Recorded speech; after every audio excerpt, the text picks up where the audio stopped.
Hello dear student, welcome to today digital class. I am अनुभव Srivastava, your mathematics teacher. सबसे पहले हम इसमें पढ़ते हैं संख्या पद्धति, नंबर सिस्टम। ठीक है, नंबर सिस्टम में सबसे पहले क्या है हमारे पास? प्राकृतिक संख्याएं। प्राकृतिक संख्याएं सभी बच्चों को पता है, जो आपकी गिनती वाली संख्याएं होती हैं ये सभी प्राकृतिक संख्याएं कहलाती हैं। इसमें आपकी डिफिनीशंस लिखी हुई है। जिन संख्याओं का उपयोग हम गिनती करने के लिए प्रयोग करते हैं उन्हें प्राकृतिक संख्या कहते हैं। लाइक दैट इन्हें हम n से डिनोट करते हैं, यानी n से डिनोट करते हैं 1 2 3 4 एज सो ऑन। ये आपके इनफाइनाइट तक चली जाती हैं, ये आपकी संख्या कहलाती हैं प्राकृतिक संख्याएं। अगर हम पूर्ण संख्या की बात करें तो प्राकृतिक संख्याओं के समूह में यदि हम शून्य को ऐड कर दें तो हमारी वो क्या कहलाती हैं? पूर्ण संख्याएं कहलाती हैं, जिन्हें हम इंग्लिश में होल नंबर्स कहते हैं। इसी तरह प्राकृतिक संख्या को इंग्लिश में हम नेचुरल नंबर्स कहते हैं। और ये एग्जांपल, इनको हम W से इंडिकेट करते हैं। देखिए नीचे दिया हुआ है 0, 1, 2, 3 डैश डैश कहां तक? इनफाइनाइट तक। इस डैश डैश को आप इंग्लिश वर्ड यूज करते हैं, एंड सो ऑन भी कह सकते हैं। अब हम थोड़ा आगे की तरफ चलते हैं।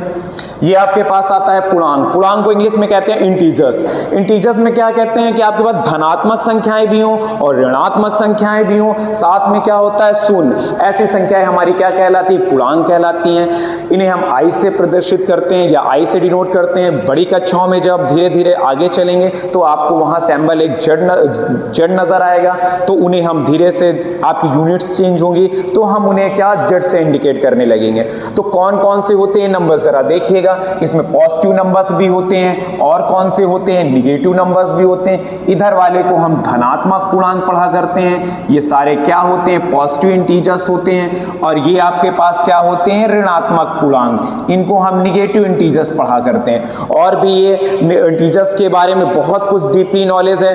अगर हम केवल जीरो को इंक्लूड कर दे तो हमारे वो नॉन निगेटिव इंटीजर्स कहलाते हैं। अगर हम जीरो में माइनस वाले को इंक्लूड कर दे तो नॉन पॉजिटिव नंबर्स कहलाते हैं वो। अब हम परिमेय संख्या की बात करते हैं। परिमेय संख्या को इंग्लिश में क्या कहते हैं? Rational number.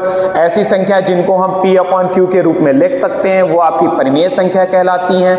Like that P/Q, जहां नीचे वाला आपका जीरो नहीं होना चाहिए। लाइक दैट कौन सा? डिनोमिनेटर आपका जीरो नहीं होना चाहिए। ऊपर वाले को हम अंश पढ़ते हैं, नीचे वाले को हम हर पढ़ा करते हैं, सभी को पता है ये।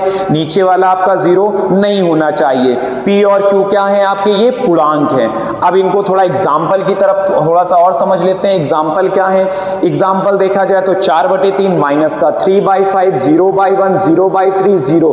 ये कैसी संख्याएं हैं? आपकी सारी परिमेय संख्याएं। इनको हम थोड़ा सा और एग्जाम्पल के मार्क में समझ लेते हैं कि अगर आपके पास कुछ ऐसी संख्याएं लिखी हैं 0/3, कंडीशन हमारी ये थी कि ये कैसी संख्याएं? ये परिमेय संख्याएं। कंडीशन हमारी ये है कि P/Q नीचे वाला आपका जीरो नहीं होना चाहिए। इसमें बकायदा पूरा लिखा हुआ है कि 3 आपका जीरो नहीं है, तो ऐसी संख्या हमारी क्या कहलाती हैं? परिमेय संख्या कहलाती हैं। डिनोमिनेटर आपका जीरो नहीं होना चाहिए, वो ऐसी संख्या क्या होंगी? परिमेय संख्या। ये वाला एग्जांपल, ये वाला सारे ये आपके किसके एग्जांपल्स हैं? परिमेय संख्या के, लाइक द रेशनल नंबर्स के हैं। अगर हम बात करें, कुछ रिमार्क आपको बता दिया गया है। पहला नंबर क्या है? 1/0 इनफाइनाइट। जैसे अगर हम पहले की बात करें तो आप इसमें एग्जांपल दिया है कि 0/3 आपका जीरो वैल्यू देता है। इसी तरह पहला पॉइंट, इंपॉर्टेंट पॉइंट है ये, 1/0 की बात करें तो इसकी वैल्यू क्या होती है? इनफाइनाइट होती है, यानी उसको हम कहते हैं नॉट डिफाइंड। उसका हम भाग नहीं लगा सकते हैं। तो अगर भाग नहीं जाएगा किसी नंबर से तो उसका आंसर क्या हो जाता है? नॉट डिफाइंड, यानी हम इसको क्या कहते हैं? अपरिभाषित हिंदी में बोला जाता है। दूसरा रिमार्क ये है, इंपॉर्टेंट पॉइंट होते हैं कि दो संख्याओं के बीच में अनंत परिमेय संख्या होती है, मतलब इनफाइनाइट नंबर्स आते हैं। आपके कोई भी दो संख्याएं दे रखी होंगी, उनमें इनफाइनाइट नंबर्स आएंगे। जरूरी नहीं कि 1 2 3 4 5 नियमित रूप से संख्याएं, अनियमित संख्याएं होंगी, तो ऐसी संख्या आपकी क्या कहलाती है? परिमेय संख्या कहलाती है। अब हम इसी तरह एक एग्जाम्पल की तरफ चलते हैं। आगे देखिएगा, हमारा एक एग्जाम्पल मैंने आपको बता रखा है कि 3 और 4 के बीच 6 परिमेय संख्या ज्ञात कीजिए। छोटी कक्षाओं में आपने इसका एक मेथड पढ़ रखा था, वो वाला वो भी दोनों मेथड देख लेते हैं लगे हाथ। फर्स्ट मेथड की बात करते हैं तो हमारे पास पहले हम स्टैंडर्ड मेथड की तरफ आएंगे।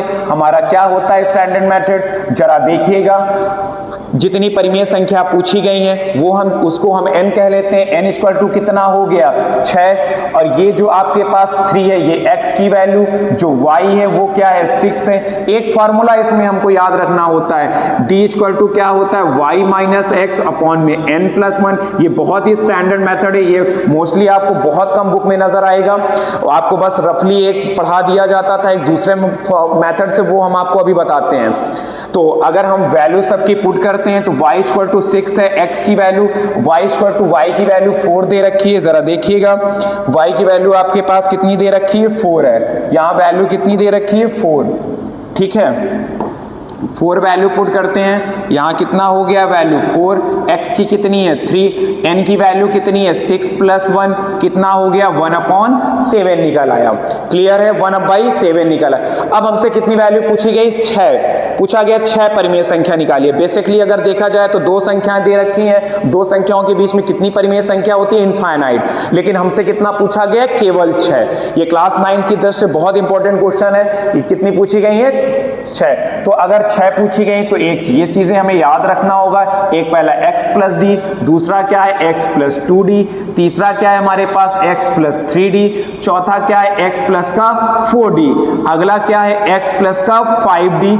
हमसे पूछी गई 6 तो x प्लस का 6d। अगर हमसे पूछ लेता आप 10 परिमेय संख्या निकालिए तो x plus 7d, x plus 8d, x plus 9d, x plus 10d। अब हम इसको सॉल्व करने की ओर बढ़ते हैं। सारी वैल्यू आपको पता है, x की वैल्यू कितनी है 3 है, d की वैल्यू हमारे पास कितनी है अभी निकाल चुके हैं, यहाँ कितनी है 1/7, इसका मल्टीप्लाई करा दी 7 की 1 22, 22/7 इसका ये आंसर हो गया। अब x की वैल्यू पुट करिए, x का वैल्यू कितनी है 3, 2d की वैल्यू कितनी 1/7, ये कितना हो गया 3 प्लस 2/7, 7 3 जा 21, 21 2 कितना हो गया 23/7, इसका ये वैल्यू हो गई। नेक्स्ट देखिएगा x की वैल्यू कितनी है आपके पास, x की वैल्यू 3, d की वैल्यू 1/7, ये कितना हो गया आपके पास मल्टीप्लाई करा लीजिए 3/7 हो गया, 7 3 21, 21 3 कितना हो गया 24/7। इसी तरह इधर देखिए x प्लस 4d की बात करें तो x की वैल्यू 3 है, d की वैल्यू 1/7 है, 3 प्लस का 4/7, ये कितना हो गया 7 3 21, 21 4 कितना हो गया आपके पास 25/7। और फिर x प्लस 5d की बात करें, x की वैल्यू 3 है, d की वैल्यू कितनी है 1/7, ये 3 प्लस का 5/7, इसका कितना 7 3 21 हो गया, 21 5 कितना हो गया 26, 26/7 ये हो गया। एक लास्ट बचा है x प्लस d, x की वैल्यू 3, d की वैल्यू 1/7 हो गई, ये 3 हो गया, 6 × 1 6, ये कितना हो गया 7, ये कितना हो जाएगा आपके पास 7 3 21, 21 6 कितना 27/7। ये आपका स्टैंडर्ड मेथड होगा। अगर हम रफली वाले मेथड की बात कर लें तो जरा देखिएगा उसको भी थोड़ा सा एक झलक में, ये आप पिछली कक्षाओं में क्लास 8 में पढ़ के चले आ चुके हैं। जितनी पूछी जाए वो n की वैल्यू होती है n प्लस 1, यानी n की वैल्यू कितनी हो जाएगी 6 प्लस 1, ये आपका रफली मेथड होगा। जरा देखिएगा कितनी हो जाएंगी 7, ये कितने 6 प्लस 1 कितना हो गया 7। हमसे 3 और 4 की पूछी गई है, यानी एक लाइन बनाते हैं 3 और 4, इसमें कितनी 1 2 3 4 5 6 नंबर्स पूछे गए हैं। अगर 6 नंबर की बात करते हैं तो यहाँ पे 3 और ये 4 और 3 इंटू जितना आ जाए आपके पास 7 है, 7 का ऊपर मल्टीप्लाई 7 का नीचे मल्टीप्लाई, इसी तरह 4 इंटू आपके पास 7 का ऊपर मल्टीप्लाई 7 का नीचे मल्टीप्लाई, 7 3 21/7 हो गई और ये 7 28/7। इन दोनों की बीच की संख्याएं हमें लिख देना है। कैसे 21 के बाद क्या आता है 22/7, 22 के बाद आता है 23/7, ये 24/7, 25/7, 26/7 और ये 27/7। ये आप क्लास 8 में ये मेथड पढ़ के चले आ चुके हैं। ये आपका स्टैंडर्ड मेथड रहेगा क्लास 9 के लिए। ठीक है, आज के लिए इतना ही, बाकी नेक्स्ट वीडियो में हम आपसे आगे का टॉपिक कंसल्ट करेंगे। अपरिमेय संख्याएं हो गई उनके बारे में, और टाइप्स ऑफ रेशनल नंबर्स या टाइप्स ऑफ डेसिमल्स, ये सारे आपको उसी नेक्स्ट लेक्चर में हम आपको बताएंगे। ठीक है, थैंक यू।